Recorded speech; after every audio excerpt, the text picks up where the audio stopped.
I'm filming overhead right now. It's kind of dull. Oh, it'll be obvious when the time comes. Neil and Buzz.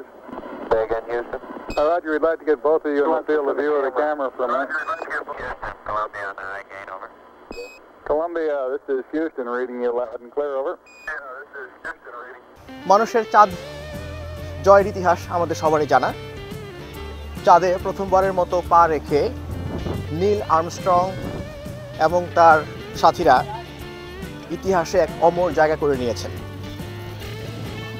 দ্বিতীয় বিশ্বযুদ্ধ পরবর্তী পৃথিবীর শ্রেষ্ঠত্বের লড়াইয়ে America এবং তৎকালীন সোভিয়েত ইউনিয়নের মধ্যে প্রযুক্তির যে লড়াই চলছিল তার মধ্যে আমেরিকা প্রথম সাকসেসফুলি চাঁদে রকেট এবং মানুষ পাঠানোর মাধ্যমে সেই লড়াইয়ে অনেকখানি এগিয়ে যায়।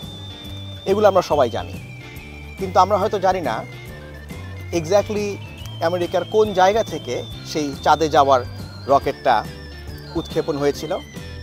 নীল আর্মস্ট্রং এবং তার সাথীরা এক্স্যাক্টলি কোন সেন্টার থেকে বা নাসার কোন অপারেশন সেন্টার থেকে লঞ্চ করেছিল এবং কোন কমান্ড সেন্টারের মাধ্যমে মহাকাশে থাকা সেই রকেটটাকে নিয়ন্ত্রণ করা হয়েছিল।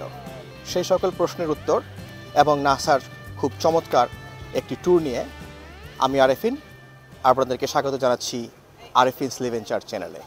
আমরা এখন ভিতরের দিকে যাচ্ছি, আমাদের কাছে টিকিট রেডি আছে, সো লাইনে দাঁড়িয়ে যাচ্ছি। 1969 সালে নীল আর্মস্ট্রংদেরকে বহনকারী রকেট অ্যাপোলো 11 নাসার এই কেনেডি স্পেস সেন্টার থেকেই ছেড়ে যায়।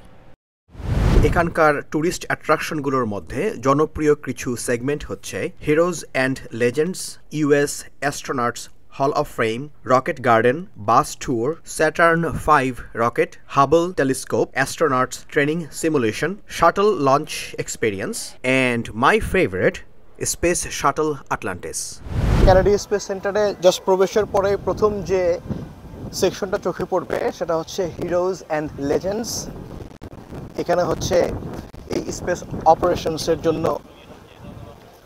যত মানুষের অবদান আছে তাদের সবাইকে নিয়ে এবং প্রথম থেকে যে সেই 50 দশক থেকে শুরু করে আজকে পর্যন্ত বিভিন্ন কোম্পানি এবং মানুষ যে পরিমাণে এফোর্ট দিয়েছে সবগুলার এখানে একটা ডকুমেন্টারি এবং মুভি আছে যাতে করে মানুষ হিস্ট্রি সম্পর্কে জানতে পারে এবং এই বিশাল অপারেশনের নায়কদের সম্পর্কে জানতে পারে। সো চলুন উপভোগ করা যাক হিরোজ অ্যান্ড লেজেন্ডস এর অংশটা। আয় When is the next show begins? In like 2 seconds.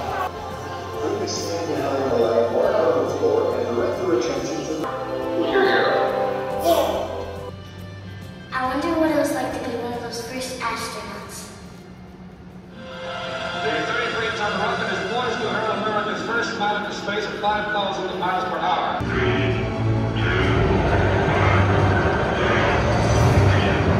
We were on our own. আজকে পর্যন্ত বিভিন্ন কোম্পানি এবং মানুষ যে পরিমাণে এফোর্ট দিয়েছে সবগুলার এখানে একটা ডকুমেন্টারি এবং মুভি আছে যাতে করে আমাদের জানতে পারে এবং এই বিশাল অপারেশনের নায়কদের সম্পর্কে জানতে পারে। উপভোগ করা যায়।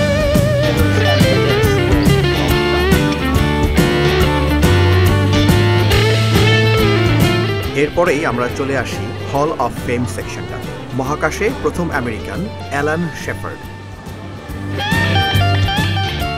হল অফ ফেম থেকে বের হয়ে চোখে পড়ে বিশাল চাকাওয়ালা একটি গাড়ি মার্স রোভার। মঙ্গল গ্রহে চষে বেড়ানোর জন্য এই রোভারটি তৈরি করা হয়েছে।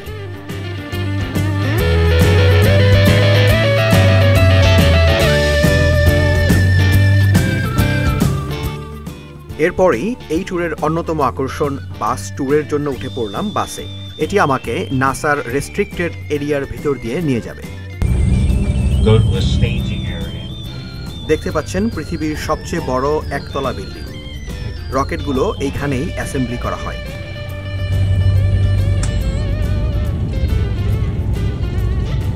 Solar farms they have around the property they're literally looking forward to this.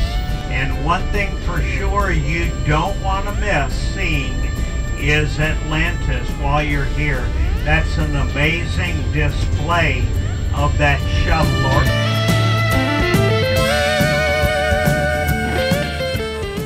বাস থেকে নেমেই প্রথমেই আমরা আসি স্যাটার্ন 5। এখানে রিয়েল সাইজ রকেট এর ডেমো ইউনিট, মহাকাশচারীদের বহনকারী গাড়ি এবং মহাকাশ থেকে পৃথিবীতে ফেরার সময়ে ব্যবহৃত ক্যাপসুল সহ আরো অনেক আর্টিফ্যাক্টস দেখতে পাই।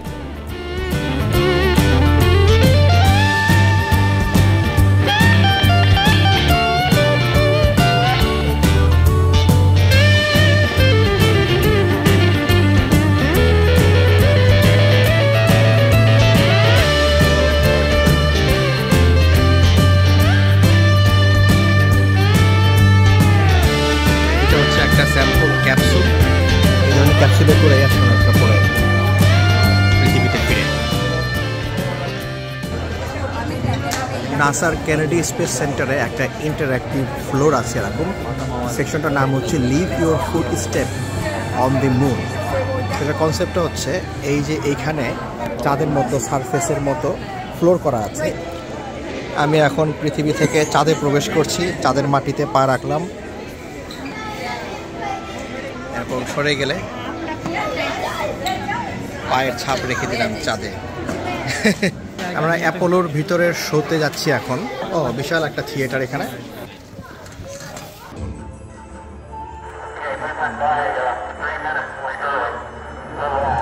This means a serious navigation error.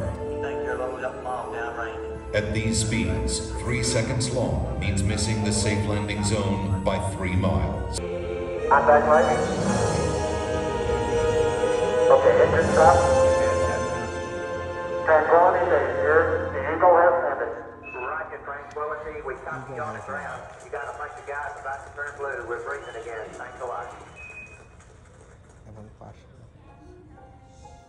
A short time later, history is made again. Okay, Neil, we can see you coming down the ladder now. For one incredible moment, we are one people with one history.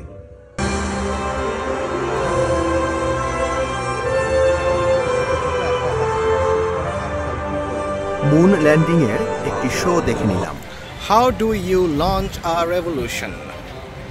আমরা যাচ্ছি আটলান্টিসের experience পেতে।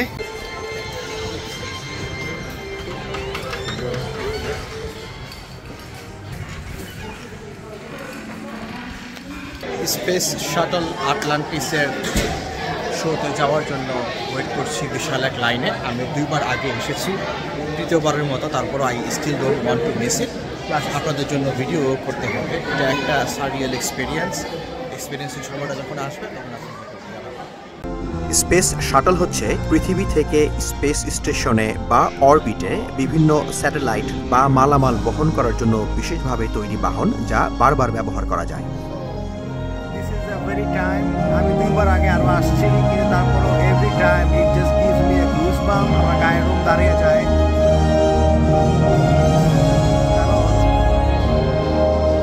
কারণটা একটু পরে বলতেছে কেন দাঁড়ায়।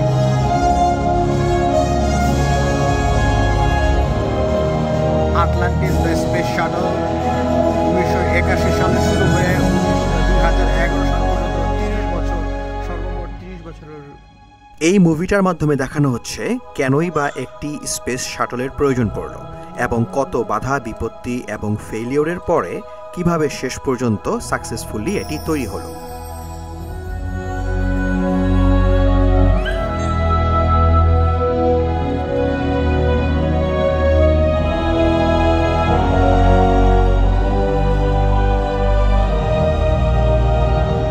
পুরো ব্যাপারটি মানব জাতির ইতিহাসের জন্য একটি গুরুত্বপূর্ণ অংশ এবং আপনি যখন দেখছেন মহাকাশে এই ঐতিহাসিক এয়ারক্রাফটটি উড়ছে এবং পরক্ষণেই দেখছেন এটি জাস্ট আপনার চোখের সামনে, চাইলেই অলমোস্ট টাচ করে দেখতে পারেন, তখন আসলেই নিজেকে ইতিহাসের সাক্ষী মনে হবে। পিছনে হচ্ছে অ্যাকচুয়াল স্পেসশিপটা দেখা যাচ্ছে। This is the awesome moment NASA ট্যুরের প্রত্যেকবারে। There we go. সবাই শেয়ার করতেছে। চলে আসলাম আমরা আটলান্টিসের শিপটার সামনে একেবারে The real ship that has been to the space 26 times 2011 সালের 8ই July that also happens to be my birthday ওই দিন ওটা লাস্ট ফ্লাইট ছিল তারপরে এটা রিটায়ার করে 26 ফ্লাইটের পরে so this is the Atlantis আমরা এখানে আধা ঘন্টার মতো থাকবো বিভিন্ন সাইট দেখব এবং এটার আশপাশে বিভিন্ন জিনিস আছে ওগুলো দেখব স্পেস শাটল এর মেইন ইঞ্জিন দেখতে এরকম আটলান্টিসটা দেখার পরে এটা চলে আসলাম সিমুলেশন অথবা এটা হলো ডেমো আর কি ভিতর থেকে তারা এখানে ঢুকতে পারবে আটলান্টিসের ড্যাশবোর্ডটা বা ককপিটটা কীরকম সেটা দেখার জন্য পিছনে দেখা যাচ্ছে দ্য রিয়েল আটলান্টিস আর এইখানে আছে হচ্ছে এটার সিমুলেটর এখানে বাচ্চারা বা মানুষজন এসে তারা একটা ফিল পেতে পারে যে আটলান্টিসের ভেতরের যে ককপিটটা সেটা কীরকম অনেকটা বলতে পারেন রকেট চালানোর অভিজ্ঞতা এটা হচ্ছে রিয়েল আটলান্টিসের নিচে থেকে আমরা শটটা নিতেছি এই যে আটলান্টিক উইং আটলান্টিসের আর এই জায়গায় হচ্ছে এটার স্যাম্পলের মধ্যে দেখাচ্ছে যে সামনের যে অংশটা এটা হচ্ছে আটলান্টিস আর এই যে ভিতরে যে ট্যাঙ্কারটা এটা হচ্ছে ফিউয়েল ট্যাঙ্কার যেটা কিনা বাহিরে আমরা একটা স্যাম্পল দেখলাম এরকম কমলা রকেট এটা হচ্ছে এই ফিউয়েল ট্যাঙ্কারটা পড়ে যায় আলাদা হয়ে আর এই যে উপরের যে প্লেনের মতো যে শাটলটা এটা রিইউজ হয় 26 বার রিইউজ হয়েছে এই আটলান্টিসটা এই যে হচ্ছে বামে হচ্ছে রিয়েল আটলান্টিসটা এই যে আটলান্টিস রিয়েলটা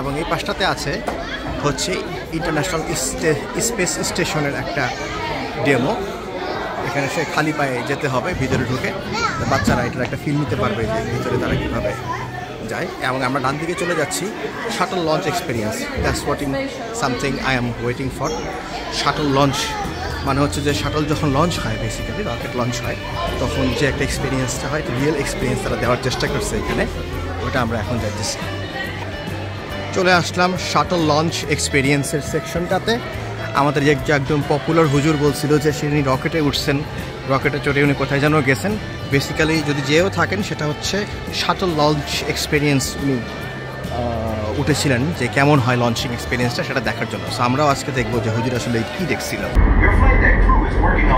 বিশেষ একটি রুমে বিশেষ চেয়ারে বসিয়ে এবং সামনে বড় বড় মনিটর দিয়ে শাটল লঞ্চিংয়ের সময় যে ধরনের শেকিং বা এক্সপিরিয়েন্সটা হয় সেই ধরনের এক্সপিরিয়েন্সটাকে সিমুলেট করার চেষ্টা করা হচ্ছে এই শাটল লঞ্চ এক্সপিরিয়েন্সের মাধ্যমে এই এক্সপিরিয়েন্সটা আসলে খুব সুন্দর মজাদার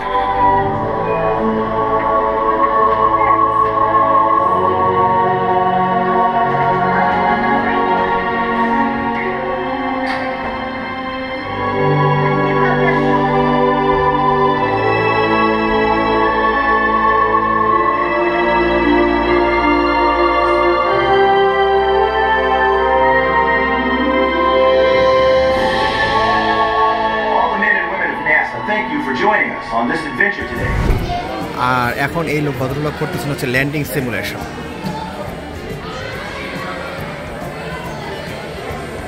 ল্যান্ডিং দ্য অরবিটারকে ল্যান্ডিং করতেছে ল্যান্ডিং সিমুলেশন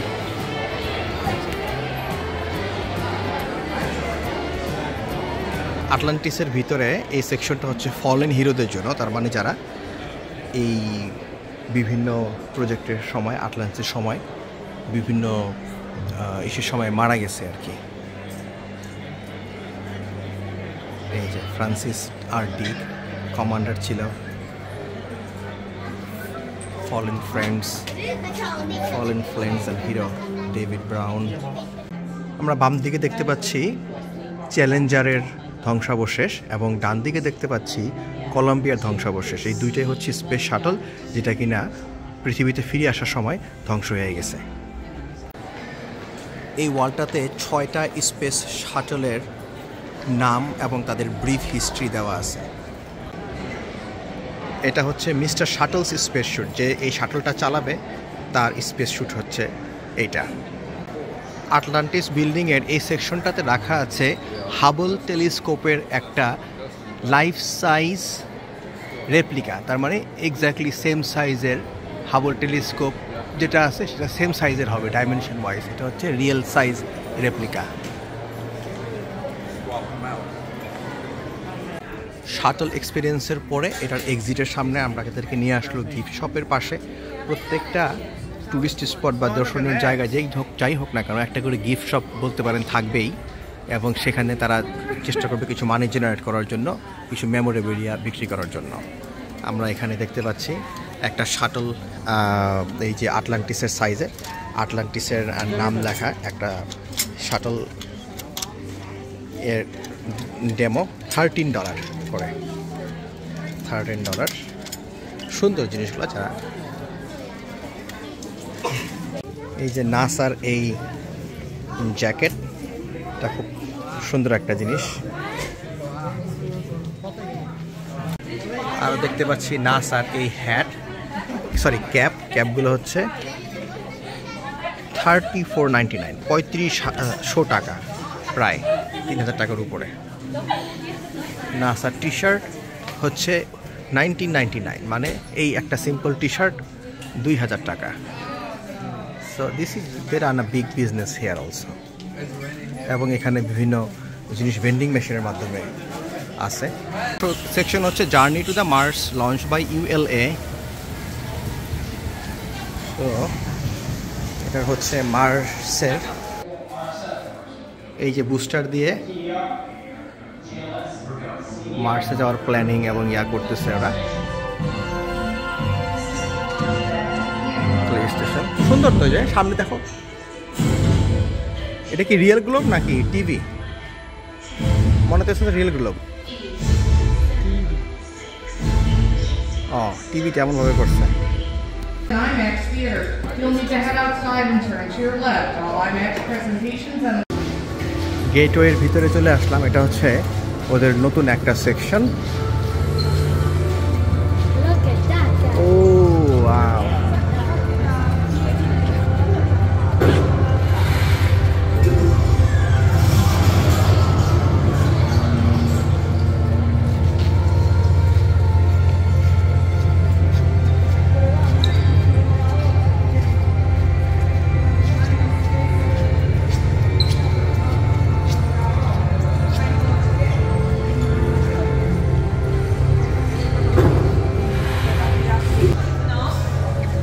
রকেটের পুরো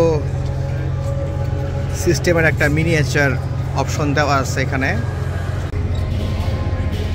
এই সেকশনটা পুরাই হচ্ছে এডুকেশনাল সেকশন বেশি। বিভিন্ন জায়গায় তাদের বিভিন্ন ফিউচার প্রজেক্ট সম্পর্কে বিভিন্ন আইডিয়া দেওয়া আছে, যে কোনটা কীরকমভাবে ওরা ডেভেলপ করতেছে, কোনটার পিছনে কোন ধরনের টেকনোলজি ইউজ হয়েছে, এইসব।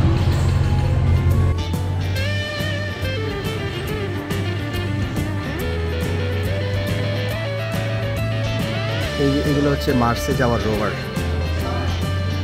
These are some actual images from Mars. Space capsule